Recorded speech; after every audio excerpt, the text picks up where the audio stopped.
Pesona hewan peliharaan jiwa, atau Huan Chongxi. Dari bab 381 sampai bab 385. Di channel Novel Donghua. Bab 381. Kesempatan lain untuk menangkap roh angin pengikat anak. Cumu tidak ingin orang lain menunggunya, dan suara yang dibuat peri udara es berarti dia telah menyelesaikan penguatan hewan peliharaan jiwa.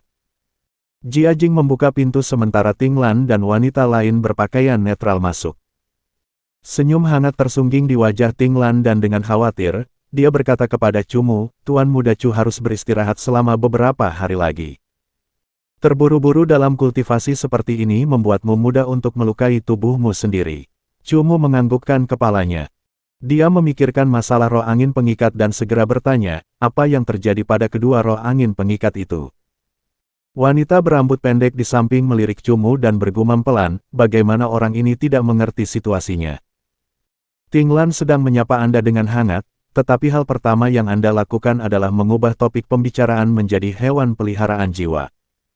Anak roh sayap pengikat dibawa pergi oleh para penjaga suci. Ketika wilayah suci angin pengikat dibuka lagi, mereka akan melepaskannya, jadi, kata Ting Lan pelan. Akhirnya seperti ini. Cumu mulai tertawa getir.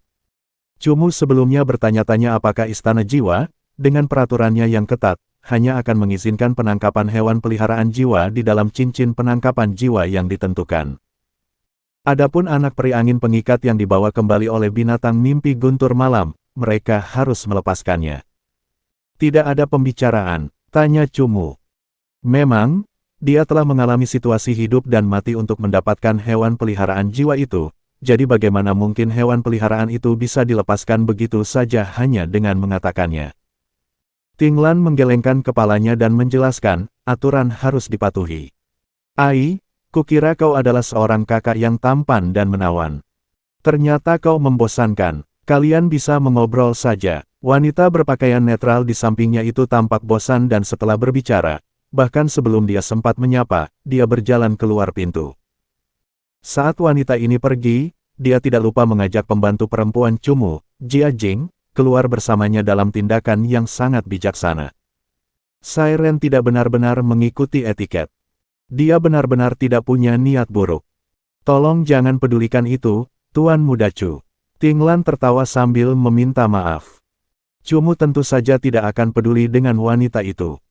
Yang ia pedulikan adalah anak roh angin pengikat yang akan segera dilepaskan. Peluang untuk menandatangani perjanjian jiwa dengan roh angin pengikat tahap ke-8 tingkat tinggi di cincin penangkap jiwa sangatlah kecil. Di sisi lain, anak roh angin pengikat yang bernilai beberapa ratus juta akan dilepaskan, ini membuat hati Cumu sakit. Ting Lan melihat ekspresi Cumu yang putus asa dan untuk sesaat, tidak tahu harus berkata apa kepada Cumu. Setelah hening sejenak, Ting Lan mengerutkan bibir merahnya pelan-pelan dan ragu sejenak sebelum berkata, terima kasih banyak Tuan Muda Cu untuk kali ini. Kalau bukan karena Tuan Muda Cu telah mempertaruhkan nyawa untuk menyelamatkanku, Ting Lan tidak akan bisa kembali hidup-hidup. Lebih jauh, meski terluka, Tuan Muda Cu tidak lupa membantu Ting Lan mengumpulkan peri angin pengikat ke dalam ruang hewan peliharaan jiwa. Meski ada sedikit kecelakaan, Ting Lan tetap sangat berterima kasih. Ting Lan awalnya ingin menghadiahkan roh angin pengikat anak jika belum dilepaskan ke Tuan Muda Cu sebagai bentuk terima kasih kecil. Sayangnya, peraturan istana jiwa tidak dapat diubah dan harus dilepaskan, namun, apapun yang terjadi, bantuan Tuan Muda Cu untuk menyelamatkan nyawa akan terukir dalam ingatanku. Dalam beberapa hari, Ting Lan akan mengirimkan hadiah kecil dan aku harap Tuan Muda Cu akan menerimanya. Bagaimanapun, Tuan Muda Cu mengalami cedera bersamaku, dan jika Tuan Muda Cu tidak menerimanya, hati Ting Lan akan tidak stabil. Perkataan Ting Lan sepertinya sudah dipersiapkan sejak lama dan setelah dia selesai berbicara. Cumu tidak tahu bagaimana harus menanggapinya karena wanita cantik dan lembut ini sepertinya sedikit keliru tentang sesuatu dari dirinya. Kalau begitu, Ting Lan tidak akan mengganggu istirahat Tuan Muda Cu. Ting Lan merasa bahwa Cumu agak lelah dan tahu bahwa tidak nyaman baginya untuk tinggal di sini terlalu lama. Dia perlahan berdiri, membungkuk, lalu meninggalkan kamar Cumu dan menutup pintu di belakangnya. Setelah dia pergi, Cumu menggelengkan kepalanya dengan sedikit malu dan bergumam pada dirinya sendiri. Jika pendamping tidak diizinkan untuk memiliki hewan peliharaan jiwa untuk diri mereka sendiri, aku tidak akan mengambil risiko itu untuk menangkap roh angin pengikat. Cumu dan Li Hen sama-sama memasuki wilayah suci angin terikat dengan status pendamping. Hanya Ting Lan yang memiliki kesempatan untuk menangkap hewan peliharaan jiwa, dan tidak peduli di tangan siapa cincin itu berada. Hewan peliharaan jiwa di dalam cincin itu akan menjadi milik Ting Lan. Cumu tidak mengetahui masalah ini, tetapi Ting Lan mengira bahwa saat Cumu memasuki daerah suci angin terikat, dia sudah mengetahui masalah ini dengan jelas. Oleh karena itu, ketika guru roh tua itu mengatakan bahwa Cumu tidak hanya menyelamatkannya, tetapi juga mengambil risiko untuk menangkap dua roh angin pengikat, reaksi pertama Ting Lan adalah, pria ini tanpa pamrih membantunya. Mereka berdua memar karena luka-luka, tetapi setelah Ting Lan mendengar bahwa dia tidak lupa membantunya dengan menangkap roh angin pengikat, dia tersentuh oleh tindakan Cumu. Karena itu, dia mencoba mengunjunginya berkali-kali untuk mengucapkan terima kasih kepadanya secara langsung. Kalau saja Ting Lan tahu bahwa Cumu tidak pernah memikirkannya sejak awal, tidak diketahui kesan apa yang akan dia dapatkan tentangnya. Tidak lama setelah Ting Lan pergi, Cumu berencana menuju ke asosiasi perburuan untuk menyerahkan hadiah lainnya, tetapi tepat setelah dia melangkah keluar pintu, dia melihat seorang pria yang penuh dengan keagungan dan kemegahan berjalan mendekat. Itu adalah Tuan Istana Yu dari Istana Ketujuh. Tuan Muda Chu benar-benar orang yang mensubscribe channel novel Donghua dan tidak mengenal kedamaian. Ketika penguasa Istana Yu melihat Cumu keluar, senyum sederhana muncul di wajah seriusnya saat dia berbicara. Penguasa Istana Yu telah melihat Cumu dikejar sampai mati oleh Duan Xinhe. Cumu kembali dalam keadaan terluka parah dari tanah terlantar kuno. Dan sekarang Cumu kembali terluka parah setelah kembali dari wilayah suci angin terikat. Penguasa Istana Yu tidak tahu bagaimana menjelaskan pemuda yang sulit dipahami dengan cara konvensional ini. Untungnya, Yang Mulia, Liu Binglan, tidak berada di Istana Jiwa, karena jika Cumu akan sering kembali dalam keadaan terluka parah, sebagai seorang ibu. Bukankah Liu Binglan akan patah hati karena khawatir? Cumu mengerti maksud perkataan Tuan Istana Yu dan tersenyum. Ia sudah tidak tahan lagi berjalan di ambang kematian, jadi luka berat bisa dianggap kejadian biasa baginya. Tuan Muda Chu juga orang yang peduli pada orang lain, karena saat menyadari bahwa Nona Muda Ting Lan telah mengambil risiko untuk mendapatkan roh angin pengikat itu. Kau membawa pulang dua roh angin pengikat bersamamu. Penguasa Istana Yu tidak bertanya tentang luka-luka Cumu dan hanya tertawa saat berbicara. Cumu tersipu malu. Mengapa semua orang memahkotainya dengan topi kehormatan dan kemuliaan? Menyelamatkan Ting Lan hanya karena dia yakin bahwa dia memutuskan untuk mengambil tindakan. Menangkap roh angin pengikat sejujurnya karena aku menginginkannya. Formasi hewan peliharaan jiwaku tidak memiliki hewan peliharaan jiwa tipe angin dan setelah aku melihat kekuatan bertarung roh angin pengikat, aku merasa itu agak cocok. Saat itu, aku tidak menyadari bahwa pendamping tidak dapat menangkap hewan peliharaan jiwa. Di hadapan Tuan Istana Yu, Cumu tidak menyembunyikan apapun saat dia berbicara. Penguasa istana tercengang mendengar ini, lalu ia mulai tertawa terbahak-bahak. Penguasa Istana Yu tidak hanya tertawa karena kesalahpahaman itu, tetapi juga karena Cumu tiba-tiba berbicara terus terang. Ia tiba-tiba merasa bahwa Tuan Muda Chu ini adalah orang yang sangat baik. Jika itu orang lain, ia akan terus membiarkan kesalahpahaman ini tentang kepahlawanannya yang mampu mendapatkan kasih sayang Ting Lan. Bagaimanapun juga, Tuan Muda Chu tetap menyelamatkan nyawa Ting Lan. Ting Lan adalah seorang wanita di istana jiwa kita yang dapat dianggap mendekati level putri. Di masa depan, ini pasti akan sangat membantu Anda. Bagaimanapun, sebenarnya tidak ada alasan bagi Tuan Muda Chu untuk merasa tidak beruntung karena roh angin pengikat anak itu telah dilepaskan. Selama Ting Lan bersedia melepaskan roh angin pengikat ini, Tuan Muda Chu juga akan dapat memperolehnya, kata Tuan Istana Yu. Aturan istana jiwa harus dipatuhi dengan ketat. Tidak akan ada pengecualian terhadap aturan tersebut. Anak roh angin pengikat akan dilepaskan, jadi apa yang bisa kulakukan? Kata Cumu. Sebenarnya, istana jiwa kita tidak sekuno itu. Situasi seperti itu pernah terjadi di masa lalu dan pengawal suci tahu bahwa hewan peliharaan anak-anak diperoleh dengan susah payah oleh pelatih hewan peliharaan jiwa.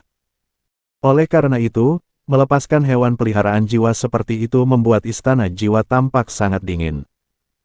Karena itu, biasanya ketika situasi seperti ini muncul, asosiasi pengawal suci akan melepaskan anak roh angin pengikat di tempat asalnya ditangkap. Tuan Muda Chu saat ini memiliki status peringkat ke-7 dan memiliki satu kesempatan untuk memasuki wilayah suci angin pengikat dan menangkapnya. Jika Cumu memasuki tempat itu dan menemukan lokasi aslinya, peluang untuk menangkap kembali anak roh angin pengikat itu sangat tinggi, kata Tuan Istana Yu. Mata Cumu berbinar, ternyata Istana Jiwa masih memiliki aturan semacam ini. Jika bukan karena Tuan Istana Yu yang berkata demikian, Cumu tidak akan memikirkannya. Tidak peduli bagaimana dia mengatakannya sekarang, ternyata dia sebenarnya memiliki harapan untuk mendapatkan roh angin pengikat anak itu. Terima kasih atas informasi dari Tuan Istana Yu. Cumu menangkupkan kedua tangannya saat berbicara. Tidak perlu, jika aku tidak memberitahumu tentang ini, orang-orang tua itu akan diam-diam memberitahu anggota mereka. Meskipun demikian, aku datang ke sini juga untuk bernegosiasi masalah lain dengan Tuan Muda Chu. Palace Lord Yu akhirnya sampai pada pokok permasalahannya. Oh, Cumu mengangkat alisnya. Palace Lord Yu adalah orang yang berpengaruh di Soul Palace, jadi seharusnya tidak ada sesuatu yang bisa dia negosiasikan. Tuan Muda Chu memahami seluk-beluk putraku, Yu Tiao. Yu Jia tidak lebih dari sekadar bidak catur dan faktanya, di belakangnya ada orang lain yang mengendalikannya, dengan segera. Penguasa Istana Yu memberi Cumu cerita kasar tentang beberapa anggota generasi muda yang sengaja menggunakan beberapa metode kekerasan untuk menimbulkan kekacauan. Di antara berbagai faksi, Cumu tidak terlalu peduli dengan perselisihan dan tidak tertarik untuk terlibat di dalamnya. Namun, perkataan Tuan Istana Yu membuatnya sangat waspada karena kebetulan dialah orang di balik pemasangan perangkap benda roh spesies rubah. Shen Yicheng adalah seorang ahli muda dari aliansi pedagang dan munculnya perangkap benda roh spesies rubah mengindikasikan bahwa pemuda ini berkolusi dengan Xia Guanghan. Xia Guanghan merupakan bahaya tersembunyi yang besar bagi Cumu. Meskipun Xia Guanghan tidak mau membocorkan rahasia Mo Xie, Cumu harus menyingkirkannya terlebih dahulu karena dia tidak bisa menunggu kematian seperti ini. Saya belum lama mengenal Tuan Muda Chu, tetapi saya dapat melihat bahwa Tuan Muda Chu memiliki metode tertentu, memiliki keberanian, dan merupakan orang yang dapat menjaga ketenangan. Setelah mempertimbangkannya, saya merasa bahwa hanya Tuan Muda Chu yang memenuhi syarat. Kenyataannya, saya merasa bahwa masalah ini pada akhirnya penting. Saat masalah ini berkembang, hal itu berpotensi memengaruhi seluruh istana jiwa. Kita harus mengakhirinya lebih awal. Sangat sulit bagi saya untuk ikut campur dalam masalah generasi muda, jadi saya berharap Tuan Muda Chu dapat membantu saya, kata Tuan Istana Yu. Siapa Shen Yicheng? Tanya Cumu. Ahli kelas 2 dari aliansi pedagang. Dia tampak jujur, tetapi sebenarnya jahat dan berbahaya. Dia telah berkolusi dengan para perencana yang bersemangat dari berbagai faksi. Saat ini, Tuan Muda Chu tidak perlu menghadapinya secara langsung. Hanya saja, inilah saatnya untuk mulai menahannya. Bukankah Tuan Muda Chu ingin menaikkan pangkatnya dengan cepat? Kau mengerti kekakuan sistem ini, jadi kau tahu bahwa aku tidak bisa menaikkan pangkatmu tanpa dasar. Jika Tuan Muda Chu membantuku kali ini, aku bisa menyebutkan namamu kepada para tetua untuk memastikan kau mendapatkan kontribusi terhadap istana jiwa. Dengan cara ini, mencapai pangkat ke-8 akan lebih mudah, kata Tuan Istana Yu. Dengan dukungan dari Palace Lord Yu, Cumu bisa merasa sangat tenang saat menyelidiki kebenaran Xia Guanghan. Oleh karena itu, Cumu berencana untuk menerima masalah ini sementara Palace Lord Yu juga bisa menaikkan pangkatnya, jadi ini membuat Cumu tergoda. Dia harus mencapai gelar tingkat ke-9 untuk memasuki wilayah suci-suci dan gelar itu adalah sesuatu yang diperjuangkan Cumu. Kedua hal ini sempurna, jadi Cumu tidak punya alasan untuk menolaknya. Bab 382, Pasar, bertemu teman lama. Shen Yicheng telah menggunakan jaringan koneksinya untuk mencari pendukung ahli tersembunyi selama periode waktu terakhir. Bawahanku telah menyadap sedikit informasi, dan dalam waktu sekitar 5 hari, dia akan mengambil tindakan. Pendukung ahli tersembunyi ini agak istimewa. Meskipun untuk sementara aku tidak tahu apa tujuan Shen Yicheng, tidak perlu membiarkannya berhasil, kata penguasa Istana Yu. Apakah ada yang istimewa tentang orang ini? Tanya Cumu. Ya, dia adalah orang yang cukup penting dan sejujurnya, saya berharap Tuan Muda Chu dapat memberikan sedikit perlindungan pada waktu yang tepat. Karena jika orang ini dapat digunakan untuk istana jiwa kita, itu akan menjadi masalah yang sangat besar. Selain itu, bahkan jika orang ini tidak dengan sukarela memasuki istana jiwa kita, setidaknya kita harus mencegahnya memasuki faksi musuh, jika tidak. Itu akan membawa masalah besar bagi kita, kata Tuan Istana Yu. Seseorang secara tak terduga memiliki pengaruh seperti itu. Mungkinkah dia adalah hewan peliharaan yang sangat kuat? Tanya Cumu, terkejut. Penguasa Istana Yu menggelengkan kepalanya, seiring dengan perkembangan situasi, aku akan menjelaskannya perlahan kepada Tuan Muda Chu. Bagaimanapun, Tuan Muda Chu saat ini tidak memahami berbagai arus bawah antara faksi-faksi. Baiklah, saat situasinya tiba, mintalah seseorang untuk memberitahuku. Aku akan berada di dalam kota dalam beberapa hari mendatang, kata Cumu. Perselisihan adalah sesuatu yang tidak ingin dipahami Cumu terlalu dalam. Saya akan mengirim ahli generasi muda untuk membantu Tuan Muda Chu. Selain itu, saat Tuan Muda Chu bertindak, akan ada ahli yang mengikuti Anda dalam kegelapan. Pada saat-saat genting, mereka akan bertindak, kata Tuan Istana Yu. Cumu menganggukkan kepalanya. Tindakan Tuan Istana Yu masuk akal, dan setidaknya akan menjamin keselamatannya.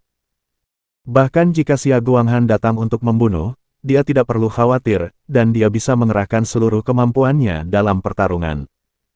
Jika ada sesuatu yang terjadi di masa mendatang, orang yang membantu Tuan Muda akan memberitahu Anda untuk saya. Tuan Muda Chu dapat mempersiapkan diri untuk masalah roh angin pengikat anak terlebih dahulu. Saat Anda memasuki istana angin pengikat, ahli yang melindungi Tuan Muda dalam kegelapan itu akan menemani Anda ke sana, kata Tuan Istana Yu. Terima kasih, Tuan Istana Yu. Cumu menangkupkan kedua tangannya dan menuntun Tuan Istana Yu keluar. Wilayah suci angin terikat akan membutuhkan waktu sebelum dibuka lagi sehingga Cumu dapat menggunakan kesempatan ini untuk meningkatkan fase dan tahapan hewan peliharaan jiwanya.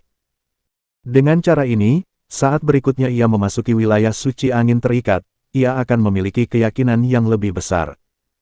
Setelah bernegosiasi dengan penguasa Istana Yu, Cumu pergi ke asosiasi berburu untuk menyelesaikan misi peri angin kuno. Saat memasuki asosiasi berburu, Cumu pergi mencari wanita muda, Xiaoqin. Ketika Xiaoqin melihat Cumu datang, senyum mengembang di wajahnya dan dia tampak sangat gembira. Tuan Muda sudah menyelesaikan misinya. Xiaoqin melihat Cumu menyerahkan cincin penangkap jiwanya padanya, ekspresi heran muncul di wajahnya. Xiaoqin percaya bahwa karena Cumu tidak muncul begitu lama, kesulitan misinya terlalu tinggi, dan dia bisa saja menyerah. Dia tidak percaya bahwa dia benar-benar telah menyelesaikan misi tingkat 8. Cumu tidak tertarik menemui majikannya, dan menyuruh Xiaoqin menyelesaikan transaksi. Dia kemudian dengan cepat memperoleh cincin spasial dengan 100 juta di dalamnya. Kudengar Tuan Muda Chu mengalahkan Luo Peng dalam situasi kendali ganda. Tuan Muda Chu benar-benar hebat karena Luo Peng bahkan bukan lawanmu. Xiaoqin memasang wajah penuh kekaguman saat berbicara kepada Cumu. Cumu berbicara beberapa kalimat sederhana dengan Xiaoqin sebelum menyingkirkan inti jiwa, kristal jiwa, batu kristal, dan material lain yang diperolehnya dalam 3 bulan terakhir. Benda-benda ini tidak terlalu bernilai jika berdiri sendiri, tetapi cincin spasial Cumu memuat banyak benda itu, jadi dengan menyingkirkan semuanya dia mendapat keuntungan sebesar 50 juta.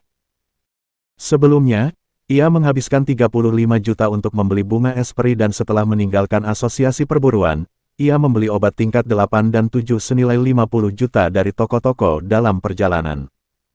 Cumu saat ini memiliki sisa modal sebesar 210 juta. Setelah hewan peliharaan jiwanya diperkuat, mereka semua akan mencapai tahap ke-8. Ketika saat itu tiba, Cumu harus membeli inti jiwa tingkat ke-8, jadi 10 juta harus dialokasikan untuk membeli makanan. Sisa modalnya adalah 200 juta. Saat ini, hanya Zhan Ye, prajurit perang pohon iblis, dan Raja Hantu yang belum mencapai tahap ke-8. Harga barang-barang spiritual yang dibutuhkan untuk membantu mereka berevolusi masing-masing sekitar 50 juta, jadi dia harus menghabiskan 150 juta. Cumu berencana menggunakan sisa 50 juta untuk membeli baju zirah jiwa tingkat ke-7 bagi Zhan Ye dan meningkatkan pertahanannya. Semakin lama menyimak channel novel Donghua, dan Zhan Ye bertarung, semakin kuat dia.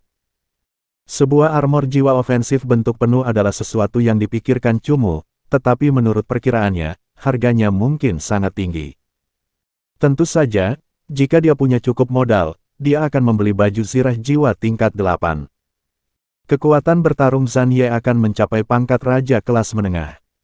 Jadi, begitu breathtaking heart milik Zhan Ye yang tak henti-hentinya meningkatkan kekuatannya, kekuatan Zhan Ye akan menjadi agak mencengangkan.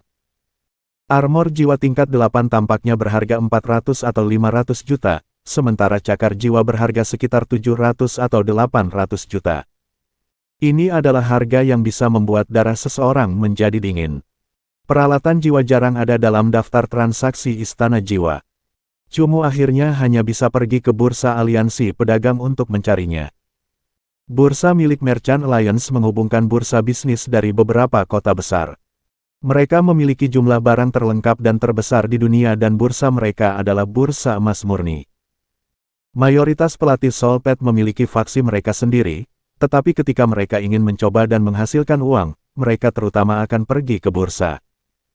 Sistem bursa di sini jauh lebih baik daripada faksi berwenang lainnya dan faksi-faksi lain ini juga biasanya akan menilai barang-barang dalam cadangan mereka menurut barang-barang di bursa ini. Sebelum sedikit menaikkannya, uang tukar kota Tianxia memang mencengangkan.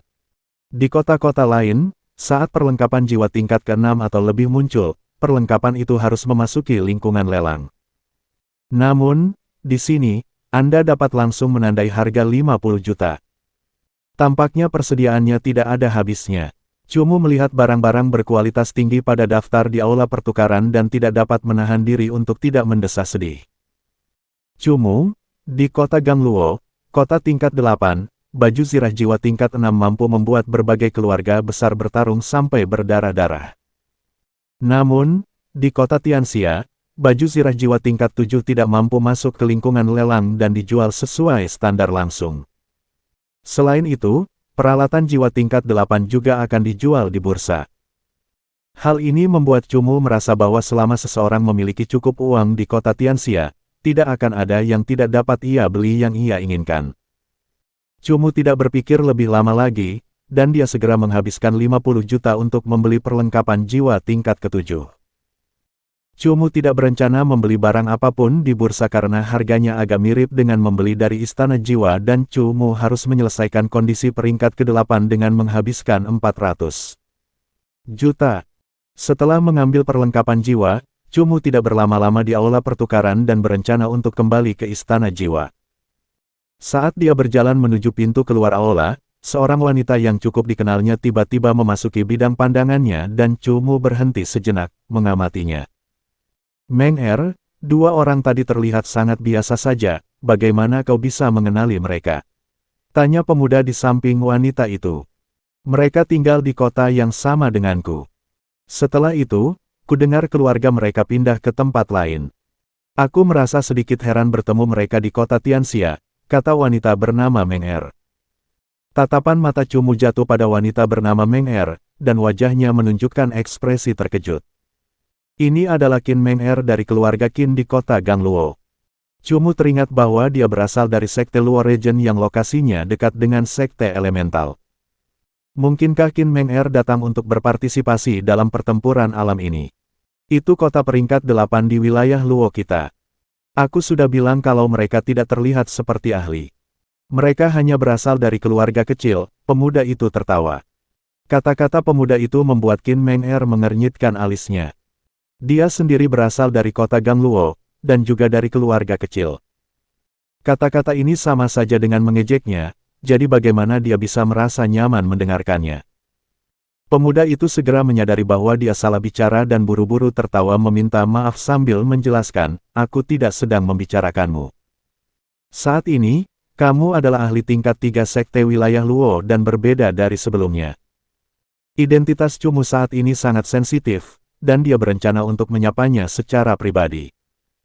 Namun, ketika dia mendengarnya berbicara dengan pemuda itu, Cumu segera bertanya-tanya apakah kedua saudaranya yang ada di kota Tianxia. Di mana kamu bertemu dengan dua orang yang baru saja kamu sebutkan? Cumu dengan cepat berjalan mendekat dan bertanya. Qin Meng'er mengamati Cumu dan ekspresi wajahnya agak aneh. Setelah beberapa saat, dia berkata, mereka ada di alun-alun. Jika kamu keluar, kamu seharusnya bisa melihat mereka. Oh, terima kasih. Cumu menganggukkan kepalanya dan tidak berkata apa-apa lagi saat dia berjalan keluar dari aula. Setelah Cumu pergi, Qin Meng'er menatap sosok Cumu yang pergi. Entah mengapa, dia merasa bahwa pria ini tampak agak familiar dan tampak sangat mirip dengan seseorang. Bukan hal yang aneh jika Qin Meng'er tidak mengenali Cumu. Cumu telah meminta Li Tua dalam jangka waktu yang lama untuk secara khusus mengubah fitur wajahnya dalam bentuk perubahan bertahap. Perubahan fitur wajah ini adalah salah satu teknik ilusi wajah Li Tua yang ahli. Ketika orang-orang yang dikenal melihat fitur wajah Cumu, mereka tidak akan menyadari bahwa wajahnya mengalami perubahan kecil karena perubahannya terjadi secara bertahap. Misalnya, penguasa istana Yu dan saudara-saudara keluarga Ye masih dapat mengenali Cumu ketika mereka melihatnya. Akan tetapi, mereka yang sudah lama tidak bertemu Cumu akan merasa bahwa Cumu sangat asing. Cumu melakukannya untuk mencegah Xia Guanghan menemukannya. Dengan cara ini, ia akan dapat bersembunyi di kegelapan dan perlahan-lahan menyelidiki informasi Xia Guanghan. Ketika waktunya tepat, ia akan menyingkirkan bahaya ini. Lebih jauh lagi, Putri Jinrou merupakan faktor yang tidak pasti bagi Cumu. Agaknya Putri Jinrou mungkin sudah sampai di kota Tianxia. Dia tahu identitas gandanya. Tidak jelas apakah dia terus menjaga rahasianya karena dia ingin menjaga hubungan persahabatan, atau apakah tekanan Liu Binglan telah memaksanya untuk tidak melakukan tindakan gegabah. Cumu tidak bisa memahami hal ini saat ini. Meskipun demikian, tidak peduli yang mana, berhati-hati bukanlah hal yang buruk dan saat ini, Cumu harus berhati-hati dan waspada. Bab 383, Saudara Keluarga Chu, bersatu kembali di negeri asing. Cumu keluar dari aula transaksi dan berjalan memasuki alun-alun. Banyak orang berjalan di dalam alun-alun. Dengan pandangan sekilas, Cumu memperkirakan ada lebih dari 100 orang, jadi dia segera mulai mencari Chuning dan Chu Xing menggunakan ingatan jiwanya. Awalnya, Chuning dan Chu Xing pergi ke pegunungan Sinsos di bawah pimpinan Cumu, dan telah memperoleh beberapa juta emas dari sana. Dengan level Chuning dan Chu Xing sebelumnya, beberapa juta ini sudah cukup untuk meningkatkan kekuatan mereka. Pelatih hewan peliharaan jiwa seringkali hanya perlu menjembatani jurang pemisah. Begitu mereka menjembatani jurang tertentu, efek bola salju akan muncul dan mereka akan menjadi semakin kuat. Cumu yakin bahwa Chu Xing dan Chuning sama-sama tidak biasa-biasa saja. Mereka hanya tidak pernah menemukan kesempatan yang baik untuk menjadi kuat. Setelah kejadian itu, kekuatan mereka pasti meningkat, datang ke kota Tianxia adalah buktinya. Melihat saudara-saudaranya dari klan menjadi lebih kuat, Cumu tentu saja merasa sangat senang. Lagi pula, dia tidak bisa terus-menerus mengawasi keluarganya. Hanya dengan membiarkan generasi muda melampaui batasan keluarga dan wilayah mereka, seluruh keluarga dapat terus maju dan tumbuh menjadi lebih besar. Cumu saat ini adalah seorang ahli jiwa ingatan kelima. Kemampuan pencarian ingatan jiwanya hampir 500 meter lebarnya. Selama Chuning dan Chu Xing berada dalam jarak 500 meter darinya, Cumu pasti akan menemukan mereka. Memang, Cumu menemukan dua siluet yang familiar di antara kerumunan. Dibandingkan dengan Cumu, penampilan Chuning dan Chu Xing pada dasarnya sama. Namun, ketika Cumu mengunci ingatan jiwanya pada mereka, dia dapat dengan jelas merasakan bahwa karakteristik kedua orang itu sangat berbeda dari pertama kali mereka bertemu. Cumu merasa gembira, dan mempercepat langkahnya menuju tempat Chuning dan Chu Xing berdiri. Di alun-alun, kakak laki-laki generasi ketiga klan Chu Xing tiba-tiba berhenti berjalan dan ekspresinya menjadi aneh, matanya mulai menyapu orang-orang di dekatnya. Kakak, ada apa? Chuning melihat Chu Xing tiba-tiba berhenti, jadi dia bertanya. Rasanya seperti ada yang mengawasi kita, kata Chu Xing. Level Chu Xing tidak pernah rendah. Setelah perubahan besar pada Soulpad, Chu Xing dan Chu Ning juga mulai berlatih di alam liar yang berbahaya, terus-menerus menantang diri mereka sendiri. Belum lama ini, Chu Xing akhirnya berhasil menembus penghalang besar dan mencapai tingkat Master Jiwa. Meskipun Chu Xing dianggap cukup tua di kalangan generasi muda, melangkah ke tingkat Master Jiwa berarti dia telah melampaui ayahnya dan menjadi anggota paling kuat di seluruh klan. Karena itu, Chu Xing akhirnya berani datang ke kota Tianxia. Chu Xing tahu bahwa, dibandingkan dengan kota Tianxia, bahkan jika dia berhasil mencapai Master Jiwa, dia tidak akan bisa berbuat banyak. Namun, dia sekarang memiliki keinginan untuk menjadi seorang ahli sehingga dia merasa bahwa, meskipun dia tidak sebaik yang lain, dia hanya bisa tumbuh lebih kuat dengan cepat dengan melangkah ke kumpulan ahli di sini. Chu Ning saat ini adalah guru jiwa ingatan ke-8. Dibandingkan sebelumnya, kekuatannya benar-benar telah meroket. Kali ini Chu Xing datang ke kota Tianxia, dia dengan tegas mengikuti. "Bagaimana sekarang?" tanya Chu Ning. Chu Ning, sebagai guru jiwa, tidak mungkin menyadari mata-mata orang lain. "Dan, aku merasa orang ini semakin dekat." Chu Xing mengerutkan kening. "Apakah dia kuat?" Chu Ning bertanya dengan cemas. "Sangat kuat, tidak peduli bagaimana aku bersembunyi. Itu sia-sia. Aku merasa bahwa jika dia mencoba bersembunyi dengan sengaja, aku bahkan tidak akan bisa merasakan mata-matanya," kata Chu Xing dengan sangat berat. Ekspresi Chu Ning menjadi lebih serius. Mereka baru saja tiba, jadi mereka tahu tempat mereka. Mereka tidak pernah membuat masalah, jadi bagaimana mereka bisa mendapatkan ahli yang sangat kuat di belakang mereka? "Dia ada di sini." Chu Xing menatap tajam ke arah kerumunan dan berkata sambil menatap dengan penuh perhatian, menahan napas. Chu Ning juga mulai menatap kerumunan yang bergerak, ingin memperhatikan ahli itu secepat mungkin. Tiba-tiba seorang pemuda berdiri di depan mereka berdua. Pria muda ini bertubuh jangkung dan rupawan, dengan pupil matanya yang hitam pekat berkilauan karena misteri dan kebijaksanaan yang tidak sesuai dengan usianya. Chu Xing dan Chu Ning sama-sama tercengang, karena mereka tidak pernah menyangka bahwa ahli yang luar biasa kuat yang mengunci mereka adalah seorang pemuda yang bahkan lebih muda daripada mereka. Kota Tianxia memiliki banyak ahli, tetapi mereka tidak mungkin semuanya seabnormal ini. Seorang pemuda berusia awal 20-an secara tak terduga mencapai Master Jiwa tingkat menengah. Meskipun Chu Xing dan Chu Ning telah mempersiapkan diri secara mental untuk kehilangan sebagian kepercayaan diri, pukulan terhadap harga diri mereka ini benar-benar mematikan. "Kakak laki-laki, kakak ketiga." Chu Mu membuka mulutnya untuk mengungkapkan senyum yang sangat alami. Chu Xing dan Chu Ning masih terkejut. Mendengar tim yang sangat tidak biasa ini memanggil mereka dengan sebutan itu, mereka berdua saling memandang dengan bingung. "Kakak laki-laki ketiga, aku kakak laki-laki keempatmu, Chu Mu." Chu Mu tahu bahwa mereka berdua tidak bisa mengenalinya lagi hanya dengan melihat. Jadi dia memproyeksikan ingatannya ke dalam dunia mental mereka. Jika Chu Mu tidak menyebutkannya, mereka tidak akan begitu terguncang. Dengan penyebutan ini, Chu Xing dan Chu Ning membuka mata lebar-lebar dan menatap tak percaya pada orang yang menyebut dirinya saudara keempat ini. Kau Chu Mu." Chu Xing dan Chu Ning menatap Chu Mu lama sekali, tidak dapat mempercayainya. Chu Xing dan Chu Ning sama-sama berpikir bahwa orang yang mengunci mereka dengan ingatan pastilah seorang ahli tingkat tinggi di kota Tianxia. Dengan kesan itu dalam benak, melihat Chu Mu menyebabkan kebingungan dan keterkejutan menjadi lebih parah.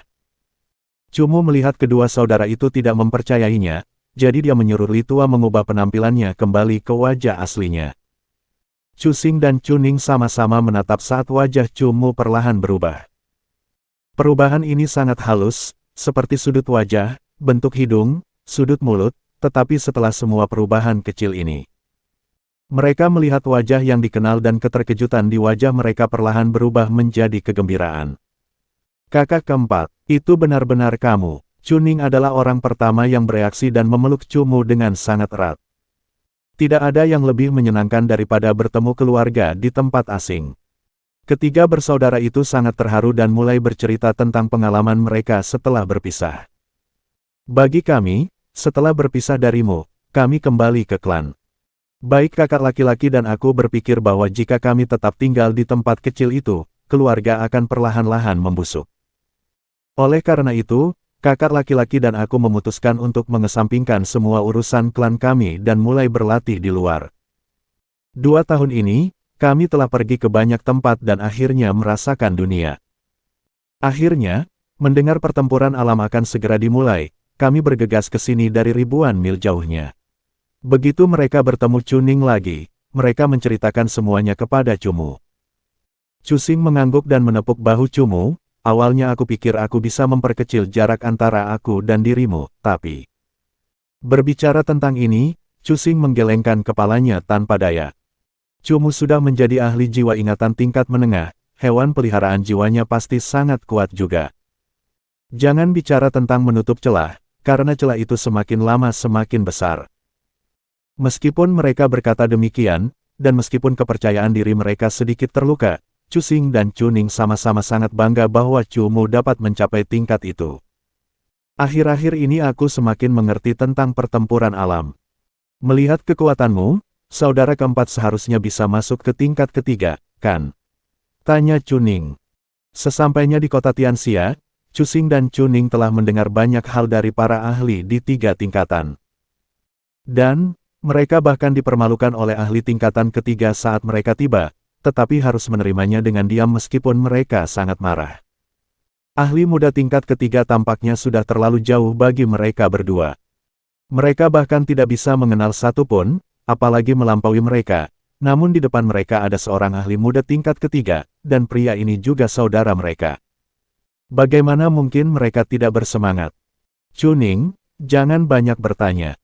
Pertama-tama, kita cari tempat duduk dan minum dulu. Itu bisa dilakukan nanti. Chusing menyingkirkan Chuning di tengah kalimatnya. Baguslah, sudah lama kita menyimak channel novel Donghua dan tidak melakukan ini. Chumu mengangguk, lalu membawa mereka berdua ke sisi selatan alun-alun. Chumu adalah tipe orang yang suka makan apa saja yang membuatnya kenyang, jadi hal-hal spesifik tidak penting. Yang penting adalah dengan siapa dia bersama. Chusing dan Chumu keduanya memiliki sikap yang sama dan memutuskan untuk memilih tempat manapun yang dapat mereka minum. Namun, ketika Chumu dan 2 orang lainnya berjalan melewati sebuah restoran yang sangat indah, Chuning dan Chusing keduanya menunjukkan ekspresi canggung. Chumu jeli dan memperhatikan restoran ini sebelum bertanya dengan bingung, ada apa? Baru saja, kami ingin mencicipi makanan lezat kota Tianxia. Tetapi 2 penjaga di luar memberitahu kami bahwa tempat ini hanya terbuka untuk orang-orang berpangkat tinggi dari golongan tertentu dan tidak mengizinkan kami masuk, kata Chusing. Itu bukan apa-apa, namun, kami melihat King Menger dan seorang pria dari sekte Luo Regent datang ke sini bersama-sama. Kami tidak menyangka akan melihat saudari King Menger di sini jadi kami sangat senang. Namun, pria di samping King Menger benar-benar bajingan. Dia bertindak seolah-olah kami bukan apa-apa dan membawa pergi Menger, kata Chuning dengan marah. Aku juga baru saja melihatnya, dia memang memiliki seekor anjing yang tidak sedap dipandang di sekelilingnya. Chumu tersenyum dingin. Kakak keempat, bukankah Menger selalu punya sesuatu untukmu? Kau pergi tanpa pemberitahuan, bukankah itu sedikit? Sedikit, kau lihat bagaimana dia sekarang bersama dengan makhluk seperti anjing, bukankah itu jelas-jelas membuang kecantikannya? Kata Chuning.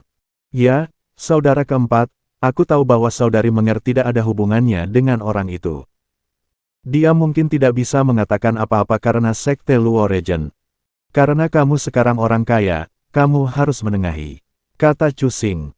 Itu adalah hal-hal di masa lalu. Chumu menggelengkan kepalanya. Dia selalu menganggap King Menger sebagai adik perempuannya dan tidak memiliki perasaan khusus. Namun, dia juga tahu bahwa King Menger memang memiliki sesuatu untuknya saat itu, tetapi dia jelas tidak bisa mengatakan apapun yang bertentangan dengan hatinya sendiri. Atau dia akan menipu perasaannya. Ayo naik. Chumu tidak ingin memikirkan masalah ini dan hanya berkata kepada Chuning dan Chusing. Mereka tidak mengizinkan kami, orang-orang tanpa faksi, untuk masuk. Tepat saat Chuning hendak menyelesaikan perkataannya, dia segera menyadari bahwa Chumu bukan lagi dirinya yang dulu. Di dalam aula lelang. Ada apa, Menger? Tanya pemuda sekte daerah Luo itu. Sepertinya aku meninggalkan sesuatu di restoran. King Menger berkata sambil melihat sekeliling dengan panik. Jangan khawatir, ayo kita kembali. Restoran itu tahu itu tempatku. Mereka tidak hanya tidak berani menyentuhnya, mereka akan menjaganya untuk kita dan menunggu untuk mengembalikannya saat aku kembali lagi. Pemuda Sekte Luo itu tertawa dan berkata, Bab 384, Pengasingan Klan Chu, Chu Tianqi. Di dalam restoran. Setelah duduk, Chu Xing dan Chu Ning menjelaskan situasi lebih rinci kepada Chu Mu. Perkembangan keluarga relatif stabil dan tidak banyak hambatan. Semua orang dalam keluarga juga baik-baik saja. Mengetahui bahwa keluarga itu terus berkembang, Chu Mu sedikit lega. Ketika Chu Mu berlatih di luar, dia masih yang paling khawatir tentang situasi klan. Bagaimanapun, kekuatan klan itu terbatas. Jika seorang ahli luar ikut campur, klan itu akan mudah runtuh. Pada saat itu, memilih untuk bermigrasi lebih jauh sebagai pemimpin klan adalah rencana yang bijaksana oleh Chu Ming. Dengan cara ini, kekuatan klan dapat tumbuh perlahan, dan mereka tidak akan lagi mengalami pergolakan di seluruh klan. Aku selalu bepergian, jadi aku tidak bisa mengurusi masalah klan dengan mudah. Kakak laki-laki ketiga, keluarga harus bergantung pada kalian semua. Kata Chu Mu. Bukannya Chu Mu meninggalkan klan tanpa peduli, tetapi Chu Mu memiliki kekhawatirannya sendiri yang tersembunyi. Begitu mereka memengaruhi klan, itu akan menyebabkan kerusakan yang mematikan bagi klan, jadi Chu Xing dan Chu Ning harus memikul tanggung jawab.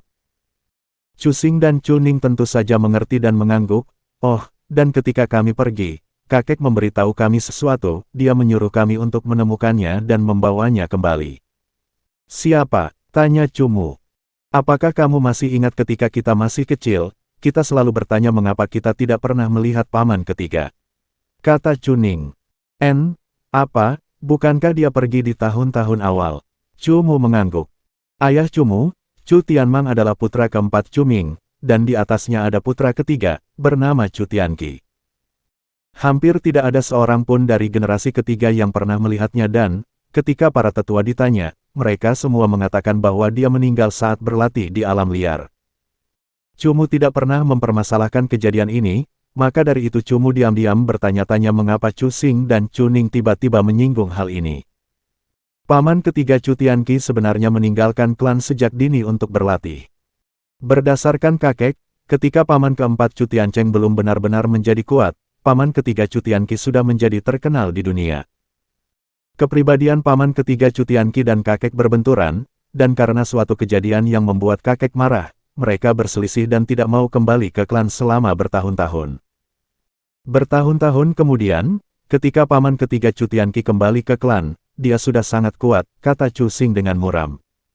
Ini yang terjadi, Chu Mu sebenarnya tidak tahu kalau paman ketiga klannya tidak pernah meninggal. Setelah paman ketiga kembali, dia bahkan lebih sombong.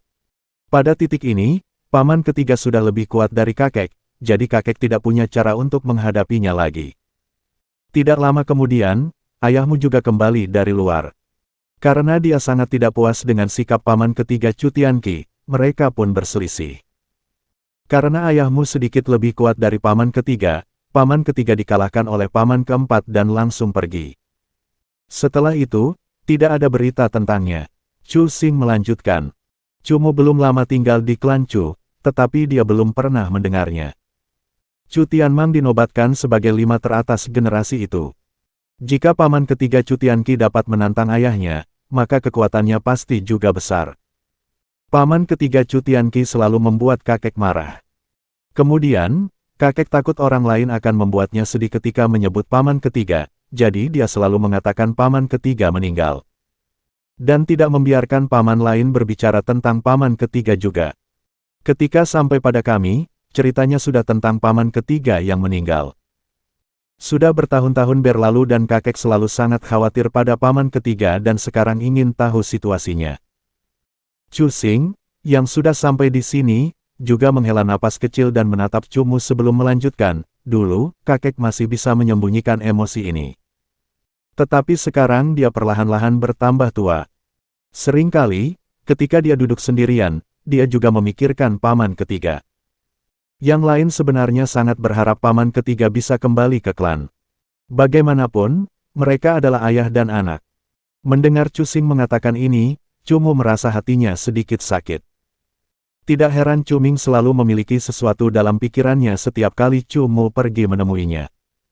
Ternyata itu karena paman ketiganya yang misterius, Chu Tianqi. Cumu tahu bahwa ayahnya Chu Tianmang pada akhirnya masih anak angkat. Meskipun Cuming memperlakukannya sebagai anak kandung, hubungan darahnya tidak sama. Mendengar Chu Xing mengatakan ini, dia tahu bahwa paman ketiga Chu Tianqi pastilah yang paling disukai oleh Cuming, dan orang yang paling dia harapkan. Jadi berakhir seperti ini adalah. Perasaan adalah sesuatu yang bisa disembunyikan selama 10 tahun, 20 tahun, tetapi tidak bisa disembunyikan seumur hidup. Seiring bertambahnya usia Cuming, jika dia menjalani hidup tanpa menyesalinya, dia akan mati dengan penyesalan. Kakek sebelumnya tidak ingin pindah bahkan ketika klan sedang runtuh, juga karena dia ingin menunggu paman ketiga kembali. Sekarang setelah keluarga itu pindah, kakek paling khawatir tentang itu. Ketika kami pergi, kakek secara khusus memberitahu kami jadi.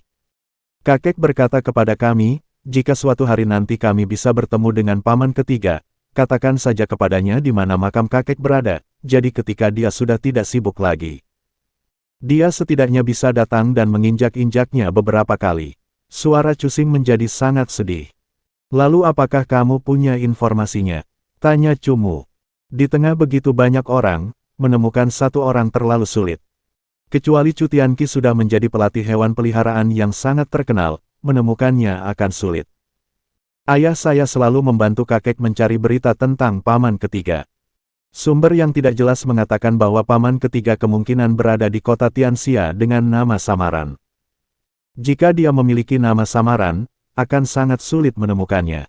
Sekarang, kalian perlahan-lahan menuju alam ahli. Paman berkata bahwa paman ketiga mungkin adalah ahli yang kuat dalam alam hewan peliharaan jiwa. Kami berdua memiliki keterbatasan kekuatan, jadi kami tidak dapat mencapai ahli sejati. Kami harus bergantung padamu. Jika kau dapat menyampaikan pesan itu kepada paman ketiga, kakek tidak akan menyesal lagi. Kata Cuning. Cumu mengangguk. Cumu tidak mungkin bisa menghindari hal seperti itu. Bagaimanapun, Cuming selalu memperlakukan Cumu dengan sangat baik, jadi bagaimana mungkin dia membiarkannya terus menyesalinya. Permisi, apakah itu saudara Chu Xing dan Cuning? Pada saat ini, suara wanita perlahan terdengar dari luar. Chu Xing dan Cuning saling berpandangan. Ketiganya berada di lingkungan asing, jadi mereka tidak repot-repot menyembunyikan pembicaraan mereka. Bukan hal yang aneh jika seseorang di luar layar kertas mendengar pembicaraan mereka. Menurutku itu saudara perempuan Menger. Cuning mengenali suara King Menger.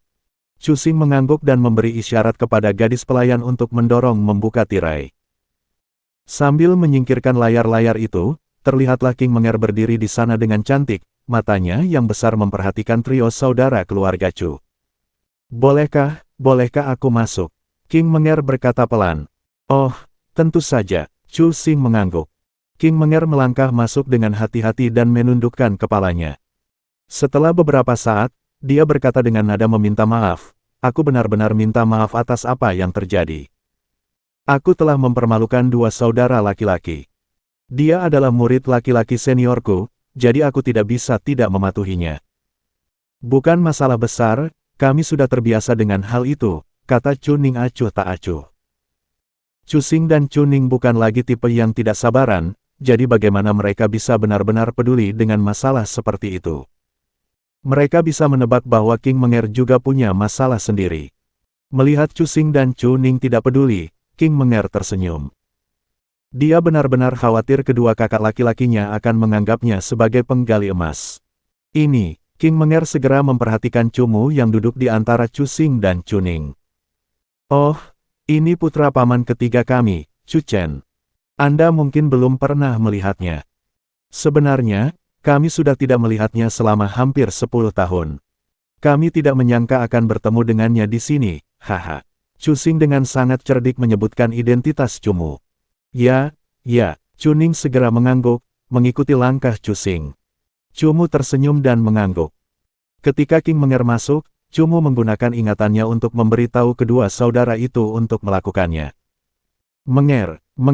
Pada saat ini, suara pemuda sekte wilayah Luo terdengar. King Menger menunjukkan ekspresi jijik dan tak berdaya dan berkata dengan nada meminta maaf lagi, "Tiga saudara tolong tinggalkan metode kontak denganku. Begitu aku punya kesempatan, aku akan mencarimu lagi. Aku masih harus pergi dengan muridku yang lebih tua untuk menemui seorang tetua dari sekte wilayah Luo. Ternyata kau ada di sini." Murid tertua King Menger segera masuk. Melihat King Menger berbicara dengan dua orang tadi, dia sempat menunjukkan kebingungan, bertanya-tanya bagaimana mereka bisa masuk ke restoran itu. "Itu kalian adalah teman-teman sekota murid perempuanku, kan?" Murid tertua King Menger berkata dengan acuh tak acuh sambil menyapa. Meskipun murid tertua King Menger tidak dengan sengaja menjelek-jelekkan mereka, penghinaan di matanya terlihat jelas. Dunia ini tidak pernah kekurangan orang yang tidak tahu bagaimana menghormati orang lain, atau orang yang tidak tahu bagaimana menyembunyikan emosi mereka. Murid tertua King Menger ini jelas memiliki keduanya, dengan ekspresi jijik yang wajar. Chu Xing dan Chu Ning sama-sama ingin meludahi wajahnya, tetapi mereka jelas tidak dapat menunjukkannya, mereka hanya bisa tertawa palsu. Chu Mu tentu saja tahu bahwa Chu Xing dan Chu Ning tidak begitu menyukai orang ini, jadi dia mulai tertawa dingin dalam hatinya. "Kalian akan pergi ke Istana Jiwa. Sempurna, kita juga harus pergi, ayo pergi bersama." Chu Mu berdiri dan memberitahu King Menger. Kita harus menyimak channel novel Donghua dan pergi ke Istana Jiwa." Chu Ning bertanya dengan ragu. Chu Mu segera menatapnya dan Chu Ning bereaksi cepat, berubah menjadi, "Tentu saja, kita harus pergi ke Istana Jiwa. Minum hampir membuatku lupa. Temanmu ini tidak keberatan kita pergi bersama, kan?" "Kenapa kami keberatan? Kami bisa masuk ke Istana Jiwa dengan bebas, jadi membawamu masuk tidak akan menjadi masalah besar." Murid tertua King Menger tertawa dan berkata. Chu Ning dan Chu Xing berdiri dan tidak banyak bicara. Mereka berdua tahu bahwa Chu Mu adalah ahli tingkat atas tingkat ketiga. Tokoh dari sekte Luo Regent jelas tidak mempertimbangkan Chu Mu. Sebelumnya, mereka berdua muak menunggu waktu. Kali ini, mereka ingin melihat bagaimana Chu Mu mengajarkan orang itu arti rasa hormat dan membiarkan mereka mendapatkan kepuasan. Bab 385, Sekte Wilayah Luo, Aliansi Pedagang, Aliansi Jiwa. Saat melangkah ke pusat kota, dilarang menunggangi hewan peliharaan jiwa kecuali statusnya sangat istimewa. Oleh karena itu, saat mereka berlima meninggalkan restoran, mereka berjalan menuju Istana Jiwa. Dalam perjalanan, kakak seperguruan Qin Menger jelas-jelas tidak memperlakukan Chu Mu dan yang lainnya sebagai ahli. Karena ia tak henti-hentinya memamerkan statusnya sembari juga mengungkapkan betapa kuatnya para ahli sekte daerah Luo. Orang bernama Du Chang ini cacat mental. Menurutku, kekuatannya tidak istimewa.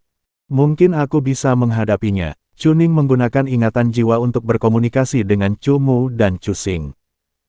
Keduanya sangat setuju, karena sangat jelas bahwa saudara seperguruan Qin Menger selalu memiliki sikap sombong yang merendahkan orang lain. Sebenarnya, orang ini tidak menyembunyikan apapun, membocorkan segalanya. Dia adalah seseorang yang tidak memiliki kehalusan dan saat dia berbicara, saudara-saudara keluarga Chu merasa itu agak lucu. "Saudari Menger, bagaimana orang-orang sekte daerah Luo mu bisa begitu?" Chu Ning menggunakan ingatan jiwa untuk mengatakan sesuatu kepada Menger. "Mereka, tidak semuanya seperti ini. Hanya saudara seperguruanku ini yang sedikit sombong. Dia suka membual dan kami sudah terbiasa dengannya. Sebenarnya, sekte wilayah Luo kami memiliki banyak orang yang menyenangkan untuk diajak bergaul. Saudara seperguruanku yang lain tidak seperti ini." Ketika Qin Menger menjawab, dia berkomunikasi dengan tiga saudara keluarga Chu. Du Chang tidak berhenti bicara sepanjang jalan menuju Istana Jiwa dan menganggap dirinya sebagai pusat dari segala hal. Dia bersikap ingin Chu Mu dan dua orang lainnya yang datang dari tempat-tempat kecil untuk menghormatinya. Hanya saja, sayangnya, ketiga saudara keluarga Chu mencibirnya sambil juga merasa bahwa orang ini agak menyedihkan. Istana Jiwa berada di sisi selatan alun-alun, dan tak lama kemudian mereka berlima pun tiba. Di luar Istana Jiwa, ada total 81 penjaga istana yang semuanya mengenakan baju besi. Mereka berdiri tak bergerak seperti patung di luar Istana Jiwa di bawah pilar-pilar alun-alun. Di antara pilar-pilar perak yang besar dan tinggi terdapat jalan setapak dan tangga perak yang menciptakan suasana bermartabat dan hikmat di depan Istana Jiwa. Istana Jiwa memang mengagumkan. Komposisi aula depan membuat orang-orang merasa tercengang. Chuning menghela napas. Cusing dan Chuning telah melihat Istana Jiwa di beberapa kota dalam perjalanan mereka ke sini. Namun, dibandingkan dengan Istana Jiwa tersebut, Istana Jiwa Kota Tianxia lah yang dapat disebut benar-benar agung dan suci. Saya punya medali identitas. Kalian bisa ikut dengan saya. Kakak seperguruan Qin Meng Er, Du Chang, tertawa dan mengeluarkan medali di tangannya saat dia berjalan menuju pengawal istana yang mengenakan baju besi perak. Ini adalah medali sekutu. Hanya kau yang bisa masuk. Suara dingin seorang pengawal istana terdengar cepat. Du Chang sama sekali tidak menyangka hal seperti ini akan terjadi. Di Sekte Luo Region mereka, selama seseorang memiliki medali sekutu, seseorang akan dapat membawa orang lain ke Sekte Luo Region mereka. Namun, Istana Jiwa memiliki seperangkat aturan yang berbeda. Wajah Du Chang saat ini gelap karena dia bukan saja tidak bisa membawa saudara-saudara keluarga Chu ke Istana Jiwa, bahkan Qin Meng Er pun harus menunggu di luar. Melihat ekspresi canggungnya, Chuning tidak bisa menahan tawa. Bayangkan saja, dia hanya bersikap sangat egois dan terus-menerus berbicara tentang dirinya sendiri di sepanjang jalan, memuji dirinya sendiri setinggi langit. Namun, begitu dia mencapai pintu masuk Istana Jiwa, dia malah terjebak dalam situasi yang memalukan. Melihat Du Chang mempermalukan dirinya sendiri, Chu Mu juga tertawa dan menangis. Dia bahkan belum memberinya pelajaran ketika dia begitu bodoh hingga memberi pelajaran pada dirinya sendiri. Ikuti aku. Chu Mu mengeluarkan medali identitasnya dan menunjukkannya kepada para penjaga istana. Chu Mu tahu bahwa Chu Xing dan Chuning tinggal di tempat lain, dan dia tidak begitu yakin, jadi tujuan utamanya kembali kali ini adalah untuk mengatur agar mereka tinggal di Istana Jiwa. Adapun memberi pelajaran pada Du Chang, itu hanya sesuatu yang biasa saja. Baiklah, silakan masuk. Penjaga itu segera membiarkan mereka lewat. Tatapan keempat orang lainnya dengan cepat jatuh pada Chu Mu. Du Chang yang ekspresinya marah adalah orang pertama yang bertanya, "Kamu anggota Istana Jiwa?" Chu Mu menganggukkan kepalanya, namun tidak mengatakan apa-apa saat dia membawa keempat orang lainnya ke istana depan Istana Jiwa. "Apa pangkatmu?" "Aku ingat pangkat 4 bisa masuk ke ruang makan, jadi kamu seharusnya prajurit istana dengan gelar pangkat 4, kan?" Du Chang melanjutkan bertanya. Chu Mu merasa bahwa Qin Meng Er memiliki saudara seperguruan seperti itu sungguh sangat menyedihkan. Di hadapan pertanyaan-pertanyaan yang tidak masuk akal dan meremehkan ini, Chu Mu bahkan tidak mau repot-repot menjawab saat dia terus berjalan ke istana depan. Chu Mu mengabaikannya seketika membuat Du Chang merasa tidak nyaman di dalam hatinya. Dia mencibir dan berkata, "Kau tahu, aku baru saja mengambil medali yang salah. Apa saja ahli tingkat 2 yang dimiliki Sekte Wilayah Luo?" tanya Chu Mu. Apakah Du Chang mampu masuk kelas 3 adalah sesuatu yang membuat Chu Mu curiga. Dia merasa bahwa Chu Xing dan Chuning akan mampu mengalahkan orang seperti itu, jadi berbicara dengannya hanya membuang-buang waktu. "Kami punya banyak. Kakak seniorku, Jiang Zi, adalah ahli tingkat 2. Dia ahli yang punya harapan untuk mendapatkan kehormatan itu," kata Du Chang. "Kau tahu Shen Yicheng, kan kakak seperguruanku, Jiang Zi, memiliki hubungan yang sangat baik dengan Shen Yicheng. Bahkan mereka saling memanggil satu sama lain dengan sebutan saudara. Coba kau bayangkan orang macam apa Shen Yicheng itu, kau pasti bisa menebak orang macam apa kakak seperguruanku, Jiang Zi." Du Chang melanjutkan bicaranya. "Oh, Shen Yicheng." Chu Mu mengangkat alisnya. Dia tidak menyangka bahwa jaringan Shen Yicheng begitu besar hingga mencakup Sekte Wilayah Luo. "Terkejut, ya, jujur saja, aku bahkan melihat Shen Yicheng beberapa hari ini mengirim orang untuk mencari saudara seperguruanku. Sepertinya dia ingin saudara seniorku membantu sesuatu." Du Chang melanjutkan bicaranya. "Bantuan apa?" Chu Mu langsung tertarik karena apa yang dikatakan oleh Palace Lord Yu sebelumnya. Shen Yicheng baru-baru ini merencanakan sesuatu dan baru saja akan mengambil tindakan. Jika Shen Yicheng sengaja ingin ahli tingkat 2 Sekte Wilayah Luo mengambil tindakan, maka itu pasti ada hubungannya dengan apa yang dikatakan oleh Palace Lord Yu. Ini Aku tidak bisa mengatakan apa-apa tentang ini. Bagaimana aku bisa secara acak memberitahu orang sepertimu apa yang ingin dilakukan oleh para ahli sejati ini, kata Du Chang dengan sedikit kecerdasan yang langka. Shen Yicheng adalah seorang ahli muda yang saya kagumi. Saya juga sangat ingin masuk ke dalam lingkarannya. Karena Anda mengetahuinya, mengapa Anda tidak berbicara tentang situasi mereka? Saya dapat membantu Anda menemukan senior manapun yang ingin Anda temukan, yang harus Anda lakukan hanyalah duduk di aula dan beristirahat. Saya lebih mengenal istana jiwa. Cumu dengan cepat mengubah sikapnya dan mulai berpura-pura.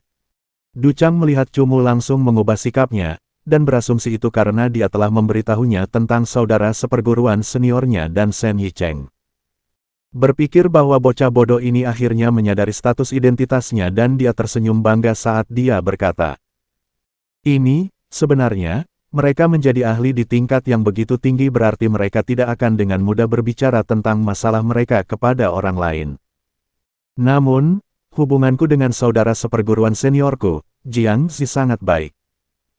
Setelah saudara seperguruan senior, Jiang Zi, selesai berbicara dengan orang-orang Shen Yicheng, dia menggerutu, "Aku paling benci harus berurusan dengan orang-orang aliansi jiwa." Aliansi jiwa, Chu Menu mengusap dagunya. Sepertinya masalah ini ada hubungannya dengan aliansi jiwa.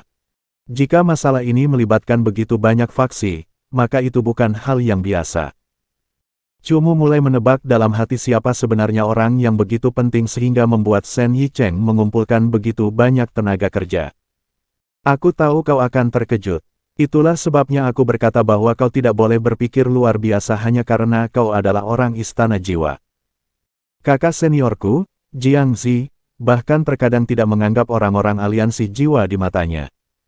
Terutama orang Feng Kun itu. Aku yakin kali ini Jiang Zi pasti tahu bahwa ia harus bekerja sama dengan Feng Kun, jadi itulah sebabnya ia begitu kesal." "Apakah kau tahu siapa Feng Kun?" Du Chang terus menggunakan nada suara itu saat berbicara. Cumu menggelengkan kepalanya karena dia benar-benar tidak tahu siapa Feng Kun. "Bagaimana mungkin kau tidak tahu siapa dia?" Feng Kun adalah ahli tingkat 2 Soul Alliance dan merupakan orang yang sangat terkenal di kota Tianxia. Sebenarnya, dari apa yang kulihat, kekuatannya mirip dengan saudara seperguruanku. Satu-satunya perbedaan adalah saudara seperguruanku tidak sering datang ke kota Tianxia, kata Du Chang. Cumu menganggukkan kepalanya. Dia tidak pernah menyangka bahwa pelajaran yang diberikannya secara santai justru membuatnya lebih mengerti tentang maksud Shen Yicheng. Ini sungguh sesuatu yang lucu. Meski begitu, beruntunglah saudara seperguruan Qin Meng Er yang begitu bodoh bahkan obat-obatan pun tidak dapat menyelamatkannya. Kalau tidak, akan sangat sulit untuk mendapatkan apapun. Tuan muda, Anda telah kembali.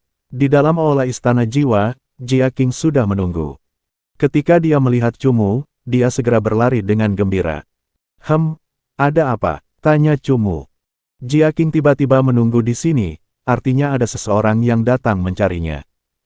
Pembantu yang disiapkan oleh Tuan Istana Yu sedang menunggumu, kata Jia Qing. Tuan Istana Yu, kau berbicara tentang Tuan Istana Yu dari 7 Tuan Istana Agung. Sela Du Chang sambil matanya terbelalak. Cumu mengabaikan omong kosong Du Chang. Pandangannya tertuju pada Cusing dan Cuning, dan dia berkata, kakak laki-laki, saudara ketiga, aku masih punya urusan yang harus diselesaikan. Aku akan bicara lebih lama dengan kalian lain kali. Jangan khawatir, kalau ada apa-apa, silakan saja. Kita jalan-jalan saja di sekitar Istana Jiwa, kita bisa jalan-jalan di sekitar Istana Jiwa. Kan, ini adalah pertama kalinya Cuning memasuki Istana Jiwa yang kebetulan adalah Istana Jiwa Kota Tianxia. Dia sudah lama ingin melihat tempat ini. Cusing tidak mengatakan apapun, tetapi rasa ingin tahu dan kerinduan terhadap Istana Jiwa terlihat di matanya. Bagi banyak pelatih hewan peliharaan jiwa, bisa memasuki Istana Jiwa adalah kehormatan tertinggi. Cuning dan Cusing belum pernah memasuki faksi besar sebelumnya, jadi mendapatkan kesempatan untuk akhirnya melakukannya membuat mereka sulit untuk tidak bersemangat. Tidak masalah, Jia Jing, bawa kedua saudaraku berkeliling Istana Jiwa dan kemudian siapkan halaman untuk mereka beristirahat, kata Cumu. Baiklah, kedua tuan muda itu, silakan ikut denganku, kata Jia Jing dengan hormat. Tunggu, Bukankah kau bilang kau akan mencarikan seniorku untukku? Du Chang menyela sekali lagi di saat yang sangat tidak tepat. Cumu saat ini bahkan tidak tega memberi pelajaran pada orang ini, jadi dia segera berkata pada Jia King, dia orang sekte Luo Regent. Dia datang ke sini untuk mengunjungi seorang senior. Bawalah dia bersamamu. Setelah berbicara, Cumu tidak tinggal lebih lama lagi. Apa yang baru saja dibocorkan Du Chang adalah sesuatu yang menurut Cumu harus didiskusikan dengan Tuan Istana Yu untuk melihat apakah dia bisa menemukan jejaknya. Oh, Tuan Muda, saya hampir lupa. Nona Muda Tinglan datang untuk menemuimu lagi. Dia berkata bahwa Anda harus segera menemukannya begitu Anda kembali. Oh, dia ada di perpustakaan suci Istana Tengah. Jia King buru-buru mensubscribe channel novel Donghua dan berkata kepada Cumu. Cumu menganggukkan kepalanya. Ia berpamitan kepada Chu Xing, Chuning, dan Qin Meng Er sebelum berjalan menuju Istana Tengah. Nona Muda Tinglan, mungkinkah dia adalah ahli puncak kelas 2 Istana Jiwa yang cantik, Tinglan? Pada saat ini, Chuning mengajukan pertanyaan dengan agak heran. Benar sekali, Jia King mengedipkan matanya saat berbicara. Setelah Du Chang mendengar ini, dia tercengang. Setelah beberapa saat, dia akhirnya berkata, bukankah dia seorang prajurit roh tingkat 4?